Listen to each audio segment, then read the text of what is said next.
이제 모음자입니다. 모음은 아까 이제 우리 훈민정음은 처음에 세종대왕께서 28자를 만들었다. 근데 그 중에 자음이 17자, 그리고 모음이 11자가 되겠죠. 그래서 자음 17자는 세 가지로 나눠볼 수 있는데, 기본자가 있었고, 이 기본자는 뭐의 원리에 따라? 그렇지. 상형의 원리에 따라 만들었고요. 전체가 5개였습니다. 기역, 니은, 미음, 시옷, 이응.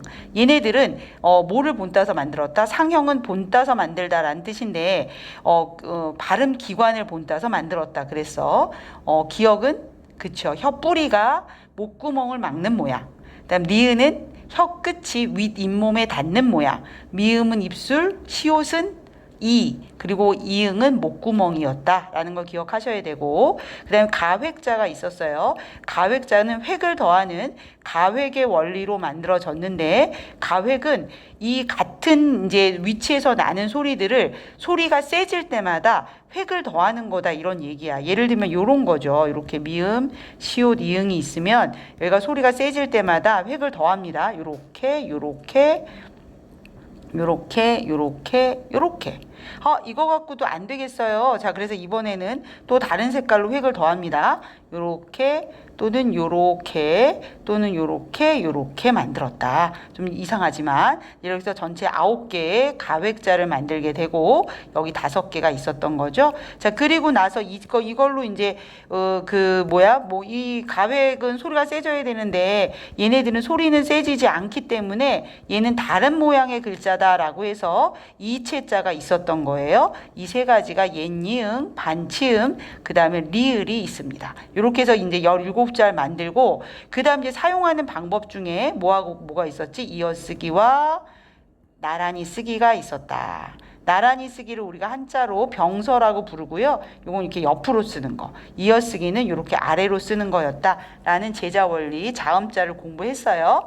자, 그 다음에 이제 우리가 모음자로 가보시는 건데, 모음은 11개고, 이 11개 중에는 우리가 이제 요 아래에다 쓰는 아래아라고 하는 거예요. 우리가 아 발음으로 발음을 하고, 근데 이 글자는 글자 아래에다 쓰기 때문에 우리가 얘를 아래아라고 불러요. 자, 그래서 이제 이 아이는 또 철학적인 글자예요. 하늘과 땅과 사람을 본따서 만든 글자입니다. 그래서 얘 역시 모음 역시 기본자는 상형의 원리로 만들었습니다. 상형의 원리로 기본자 3개를 만들고, 그 다음에는 합성의 원리로 초출자, 제출자를 만들어요. 그래서 기본자는 똑같이 자음과 마찬가지로 상형의 원리, 그 다음에는 합성의 원리로 만든다. 왜 얘네들은 가획이 아니라 합성이냐면, 아래아가 이미 만들어져 있는 글자이기 때문에 문자를 합쳐서 만들었다. 그래서 합성이라고도 하고, 책에 따라서는 얘를 합용이라는 말을 쓰기도 해요. 그런데 이제 요즘은 합성이 더 대세입니다.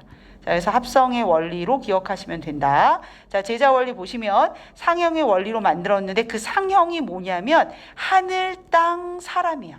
끝내주지. 하늘, 땅, 사람. 이 우주 만물을 표현하고 있는 거예요. 우리의 글자가. 그래서 하늘이 원래 둥글기니까 둥글다고 생각했기 때문에 하늘은 동그라미인데 너무 크게 쓸 수 없으니 점이 돼버렸고요. 압축을 했어. 자, 그 다음에 땅은 평평하다라고 생각했잖아요. 지구가 둥글다는 걸 모를 때니까. 그래서 땅은 평평하다. 그리고 사람은 직립보행하니까 섰어요. 그래서 이제 이런 글자가 나왔다. 어렵지 않죠. 자, 그리고 이미 만들어져 있는 이 3개의 글자를 이용해서 결합해서 합성해서 글자들을 만들었어요. 이런 식이에요. 옆에 보면 사람을 나타낸 이에다가 아래아를 더해서 요 아를 만들어 준다든가, 요렇게 합성을 해서 어를 만든다든가, 이런 식으로 했고요. 여기서 이제 우리가 하나 좀 더 나아가서 공부한다면 요것들을 표시를 좀 해주실까요? 요렇게 얘네들을 양성모음이라고 부르고, 양성모음. 그 다음에 요 아이들, 어나 우 같은 아이들을 음성모음이라고 합니다. 마찬가지로 얘나 얘는 양성모음이 되겠고, 요 친구들은 음성모음이 되겠다. 그래서 중세국어 때는 모음조화라는 게 있었는데 오늘 설명하진 않겠지만 양성모음은 양성모음끼리 음성모음 음성모음끼리 썼기 때문에 우리가 양성, 음성모음을 좀 구별할 줄 알면 나중에 좀 좋겠죠. 자, 근데 이제 한 번 써갖고 만드는 걸 초출자라고 하는데 요거 갖고는 좀 모자르는 것 같아. 그래서 아래야를 한 번씩 더 더해. 그래서 이렇게 더하면 야, 여, 요, 유 이런 이제 이중 모음들이 만들어진 거죠. 자, 그래서 요런 아이들이 이제 모음으로 형성이 되었다라는 뜻입니다. 자, 그래서 옆에 보시면 모음자도 역시 상형의 원리와 그 다음에 합성의 원리로 만들어졌다라는 설명이 다시 한번 나옵니다. 천지인이라고 하고 이걸 또 삼재라고도 말해요.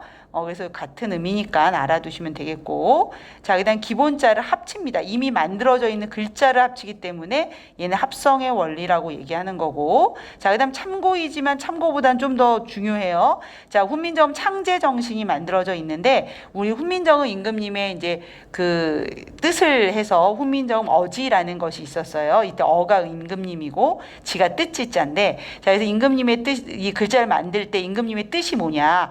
나란 말이 중국과 다르다라는 거야. 이거 자주정신이에요. 우리와 다릅니다. 우리가 꼭 중국을 본따할 필요는 없어요.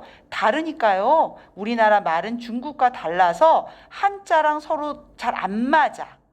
한자하고 우리말은 좀 잘 안 어울려. 그래서 이런 까닭으로 어리석은 백성들이 말을 내가 뭔가 기록하고 싶어도 할 수 없었어요. 내가 이게 너무 불쌍했다는 거야. 백성을 불쌍히 여겼습니다. 애민정신이에요. 자, 그래서 내가 28자를 만들었습니다. 창조했고요. 이렇게 만들어 놓으면 모든 사람들이 늘마다 쉽게 익혀서 날마다 썼으면 좋겠다. 이게 실용정신과 연결되는 거죠. 그래서 요거 같이 잘 기억하셔야 됩니다. 자, 다시 저 보시면 자주정신 중국과 달라요. 백성들을 사랑했어요. 가엾게 여겼어요. 자, 그다음 창조 새로 만들었고요. 실용정신 이렇게 구별하시면 됩니다. 가끔 창조정신을 빼는 교과서들은 있지만 요 세 가지는 반드시 들어가 있으니까 꼭 기억해 두시면 되겠다. 자, 이렇게 해서 28글자의 창제 원리가 만들어졌습니다. 이제 밑에 있는 문제들을 잘 풀어보시고 그 다음에 잘 푼 다음에 이제 선생님한테 여기까지 한 다음에 확인하러 앞으로 나오시면 되겠습니다. 자, 수고하셨습니다.